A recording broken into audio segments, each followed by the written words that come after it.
And welcome everybody to the Daily Space Weather Show, just bringing you the most detailed solar imagery and most comprehensive daily space weather content you'll find in the known universe. That's today on the closest star there, the 94 angstroms wavelength from SDO. And things have been pretty quiet, except for CMEs, which have been blasting off. Is there another one earthly directed? Well, there's a halo in the past 24 hours, so that might tell you something. And before we get on to that, let's talk about Fernandina volcano, located in the Galapagos Islands, has produced a spectacular effusive eruption there as some new real estate is created. If you're thinking about investing in the Galapagos, contact the nation of Ecuador. Continuing on to what else is erupting. So here's the list. Sakurajima tops it. Also Suwanosejima, Luitolo, Merapi, Semaru, Merapi. Again. 18,000-foot ash plume there. Fernandina, just an effusive eruption. Popocatépetl exploding, flight level 190. Fuego, Nevado de Ruiz, Revenador, Sabancaya, and Villarrica. So quite a few erupting volcanoes. Also, we've got earthquakes going on, and that's the past 90 days as the 7-magnitude earthquake drought continues. Yes, a 6.7 doesn't cut it. 7-magnitude earthquake drought continues. If you're in a prone zone, have an earthquake plan. Next is our USGS map. We'll talk about quakes of a 5 and greater magnitude like this 5.5 at Indonesia. That's what's been shaken.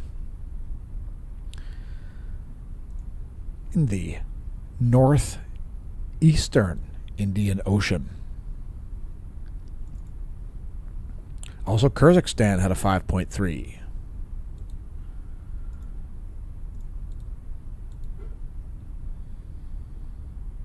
And last but not least, or is it? A long lull, that's it. Just 2 5-magnitude earthquakes in the past 24 hours. A few smaller quakes have happened in the U.S., two in Nevada. Too big enough to show up on that map, which is US 2.5 and greater magnitude. Time to head back to space. What do you say? Space time? Space time?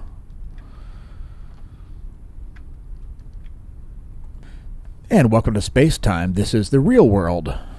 And the 10.7 centimeter radio flux is now at 140 solar flux units. And in the realm of science, if somebody says a number to you or shows you a graph with no units on it, that's not science.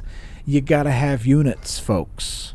So if I just said 140, what is that? 40 centavos? 40 euros? 40 furloughs, 40 acres, 40 ounce, like what does that mean? 140. It's solar flux units. Solar flux units are, I didn't say it, no F words. Solar flux units are 10,000 Jansky of radio flux density. It's electromagnetic radiation passing through the near vacuum of space, measured in flux density. Jansky, 10,000 Jansky is what one solar flux unit is. And yes, discovered in 1947, that black line up there represents the radio flux over the past year. Some Canadian World War II old equipment radio users discovered it, and it follows the sunspot cycle directly proportionally, as you can see, with that red line there, sunspot number, blue line, AP index, and the black line is the radio flux. Space Weather Enthusiast dashboard here is not forecasting any geomagnetic storm conditions. Yesterday's daily space weather video included geomagnetic storm forecast, well, at least a CME impact, so maybe it's not strong enough to cause a geomagnetic storm, but looks like there is indeed some more activity headed this way. So yes, and by the way, if you're new to the channel, don't forget to press the subscribe button, tell your friends and foes, press like, lest thy soul be cast into an ever-deepening and darkening abyss of doom, destruction, and weak magnetic fields. Oh no! Guess what? Earth's magnetic fields are just fine. There they are for the past 4 hours, depicted by magnetohydrodynamic pressure. Those units are known as nanopascal. Last 4 hours have been calm in the Earth geospace. Next to last 4 hours from ground level, our geospace ground magnetic perturbations map. And there you go. Them's the facts. Things have calmed down since last night's geomagnetic storm. KP index now down to 1.33. KP 1.33 is the state of affairs. So let's move on to the solar wind stuff. And the solar wind is weak, less than 400 kilometers a second and less than 1 proton per cubic centimeter from the ACE, from the Discover. A lot faster and a lot denser, nearly 500 kilometers per second at the ACE, and about 6.5 protons per cubic centimeter.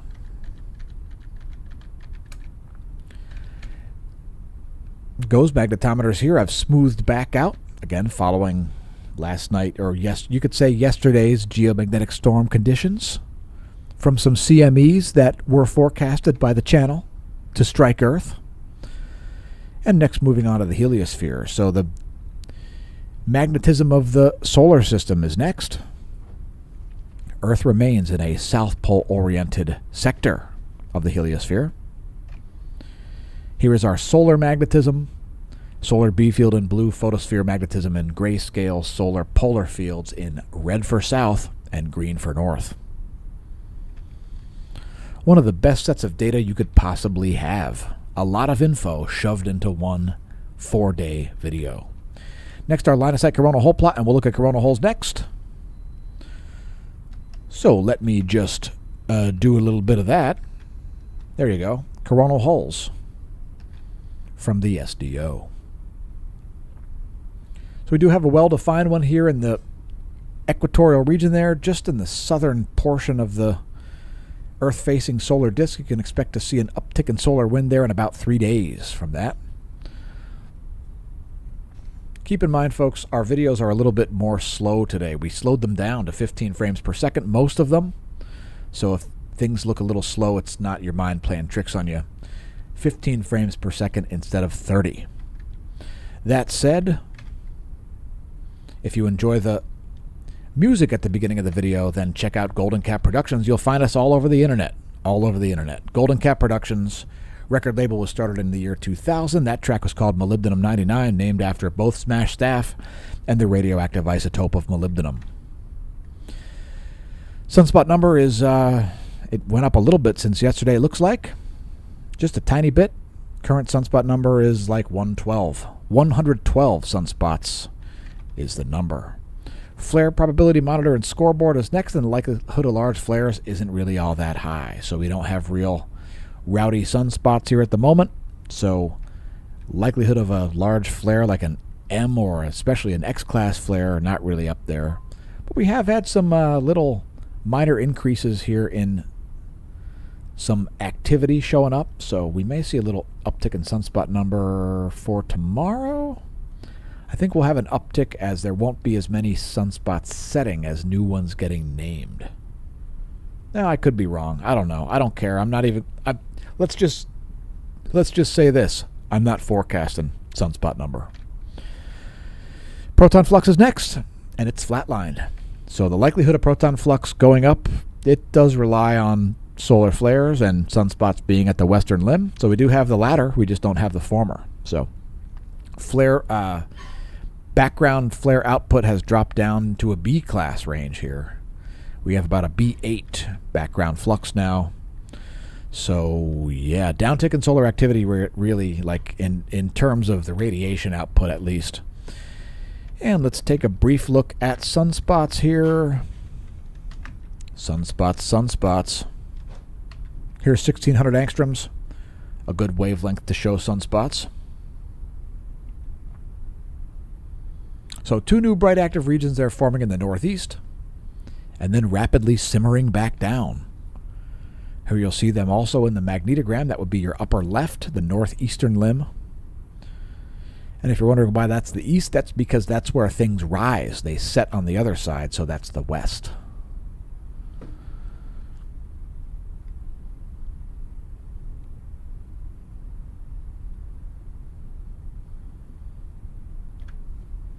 And here we've put 171 angstroms, 30-minute running difference imagery along with the SDO continuum. So it's great at showing you magnetic filaments and highlighting with those magnetic filaments the active regions, namely sunspots and plages. So that might give you some forecasting ability there if you know what you're looking for. And if not, don't worry. We'll forecast stuff for you. That's kind of the purpose of the channel. So we're back to 30 frames per second, by the way, with that. And let's move on to a star chart. So this is what's going on over our head. The sun just setting here over Lehigh Valley, Pennsylvania. Jupiter is up there in the sky, but getting lower with the dusk sky. And I've got the view here fixated on Deneb, one of the more interesting stars in the night sky. One of the brightest intrinsic objects visible from the Earth, actually, is Deneb. It's a blue giant, or even a blue supergiant, actually. It's like 160 times the diameter of the sun, so it's kind of big and kind of rowdy. Deneb, in the tail of the swan, the constellation Cygnus. Next, a solar system forecast. This is where things are today. That's where things will be in a week on the 11th. And it looks like the new moon falls on the 10th. New moon on the 10th. And it's lonely on this side of the solar system, but Mercury is making its way around to give Earth some company. Next, our astronomy photo of the day, and this one is light pillars. So this is a combination of Earth weather and human technology. Really, it's light pollution. So you've got ice crystals up there in the sky being illuminated in columns by lights at the surface. I don't know how that's an astronomy photo of the day, but there are stars in the background. I guess that's enough. Light pillars, folks. The astronomy photo of the day at apod.nasa.gov. And they put the constellations in there to make it look like it's an astronomy photo, but it's really how Earthling-made light illuminating ice crystals is astronomy. I have no idea, but I digress. Here is our coronagraph section. We're showing CMEs now, and there's a halo right there. We'll let that play through one more time. That's 76 frames from today, and wait for it. And there it goes, a halo, which is associated with Earth-directed CMEs, sometimes when they're earthly directed. But are they this time? Are they this time, folks? That's the real question to ask yourself, and that's the real question that we're asking. So this one kicked off around 1300 Universal Time. There you can see it on the LASCO C2 and C3. Let's consult Stereo A for some additional angular data. Of course, Stereo A is orbitally ahead of Earth, so let's take a look at what happens around 1300 from Stereo A's perspective.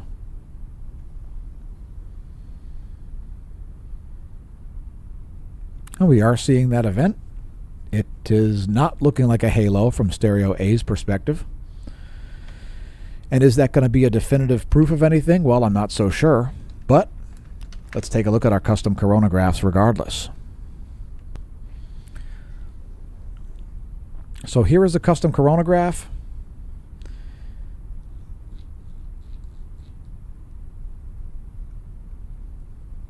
And it looks like there's missing data toward the end. But when that CME came out, there is ample data.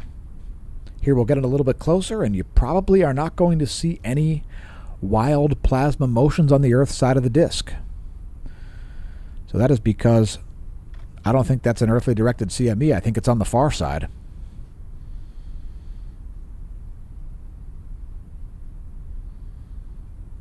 No indication that's an earthly directed CME. So that's just a halo on the far side of the disk. Here's the full disk view. And let's move on to filaments, because we've got some massive ones.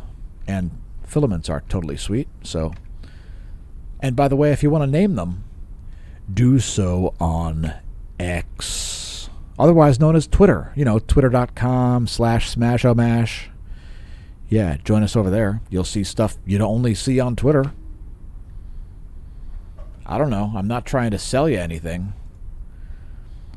Frankly, if you want to miss out on content, then that's on you. But check out this filament down there. That's the Mimi filament, named after somebody who doesn't divulge her name on the internet. But yeah, there it is. And there's the Dan filament. Yeah, that one's named after me. You see that one right there? It's becoming a prominence. That one is named for you, yours truly. Not used trolley, yours truly. Yeah, that's it. So that dark filament that's setting up there, that one never ejected. Oh, shucks. But thanks for naming it after me anyway, Mimi. So that one right in the Earth-facing portion of the solar disk there, that's your filament. So fingers crossed that it ends civilization. Ooh, hoping that it ends civilization, folks. Ooh, please, please. You know what's crazy? The people that forecast doom, when their theories turn out to be wrong, they're disappointed by this. They would prefer to be right and see the apocalypse than be wrong. That's too much investment, folks. If you think there's any hill to die on, guess what? I got news for you. There's no hill to die on. There's no such hill. If you think any sort of a point in an argument or something like that is a hill to die on, or literally a hill is a hill to die on, it's no. Don't be a fatalistic noob. Anyway, here are the past couple of hours, and we're going to get the bonus features next. Let's do it. Satellite charging hazards are next. We ain't got none. Electron fluxes after that. It's still kind of low, but it's coming up in the next 2 days. So here is the 1 year graph of the electron flux, and we're still seeing shortages going all the way back to December, folks. Dear God. Next, the forecast model, and you can see NOAA's forecast another downtick. Would that be because another CME is going to impact? Yeah, that's why. It'll be minor, but it will cause the electron flux to dip. We'll also show the ionosphere. Feel free to pause the video on this frame. It shows atmospheric temperatures, electromagnetic radiation, and chemical concentration. Here's the ionosphere in vibrational frequency. And yeah, things have simmered down because the geomagnetic storm conditions have ended. If that's all Greek to you, don't worry. In addition to the ionosonde, we'll also show the anomalygram, depicting anomaly in megahertz from a 30-day median. So if you see a lot of red on there, that would be geomagnetic storm conditions in the past 24 hours. So that's a normal thing. The ionosphere puffs up as solar particles show up. So that's a little bit about what happens without sort of getting too in-depth into the gory details. After all, this is the daily space weather content. Geomagnetic storm has ceased. But there is one depicted there in that imagery.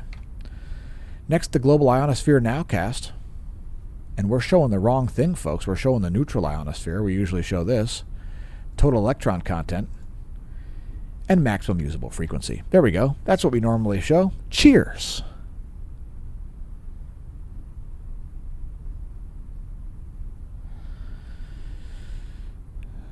And there's still more to cover, like our meteorology segment and the latest high-res images. So let's move on. There it is. Pow. There is that at kablam, kazam, Kim Kardashian. And let's take a look at the lowest pressure in the world. Where is it located, folks? Would you like to guess? Let us know in the comments. Pause the video so you have enough time to type your comment before learning that the lowest pressure in the world is located. Now, meteorology nerds will know that that's in the southern hemisphere, because if that's a low pressure and it's rotating clockwise, it must be south of the equator, right? Well, it is. It's in the Southern Ocean. That is the world's lowest pressure and probably the stormiest seas, but I'm not going to really get worried about it because the rest of the world has much higher pressure. So that's by far the lowest pressure in the world, right there in the Southern Ocean. Anyway, here come the regular meteorology data, starting with surface winds of the east and the jet streams. Jet streams, surface winds, surface winds, jet streams, satellite, visible satellite, by the way. Yeah, it's essentially a photograph of Earth in black and white. And, I mean, it is a digital image, so if you want to say it's CGI, it's definitely CGI. By the way, a high school level of physics is a Smart prerequisite for this channel. Next, let's talk about the hot air capital of the world. Check it out. It's the hot air capital of the world. It's the state of Colorado. And look at that. The air is so hot in the southeastern portion of Colorado, the southern portion of Colorado in general, that it can't seem to snow there. What's up with that, folks? Precipitation type. And yeah, so there's your precipitation type map. So, like Northwest Rockies, you got snow. East of there and southeast of there, you got rain. So, precipitation type is one of the many useful maps on windy.com. Weather.gov is a different website which you could go to if you want to, and frankly, I don't care at all if you do, but there are the warnings.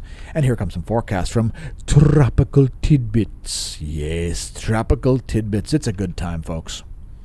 Put your own forecast together. That's a 72-hour GFS temperature anomaly forecast for the lower 48. Warm weather sticking to the eastern part of the country. We'll take it. And early spring for once instead of a late one. It sounds good to me. Don't worry, the cold temperatures are going to come back again. Next, accumulated precipitation forecast in inches. Some pretty heavy rains there coming to Northern California, it looks like, once again, as well as the Gulf Coast. 72-hour GFS model. Also, accumulated positive snow depth change in inches, 72-hour GFS model. And the pressure and precipitation forecast, the same model. Lightning is next. That's what's been striking. Some lightning in the Gulf states and some lightning around Iowa, Michigan, and Illinois. Let's see if we have any current strikes. Yeah, check it out. Some lightning here around Milwaukee. Dag, pretty heavy lightning there. There's a decent little thunderstorm going on. Also down here, a second cell. West of DeKalb and Sycamore. And then, of course, down here, another cell.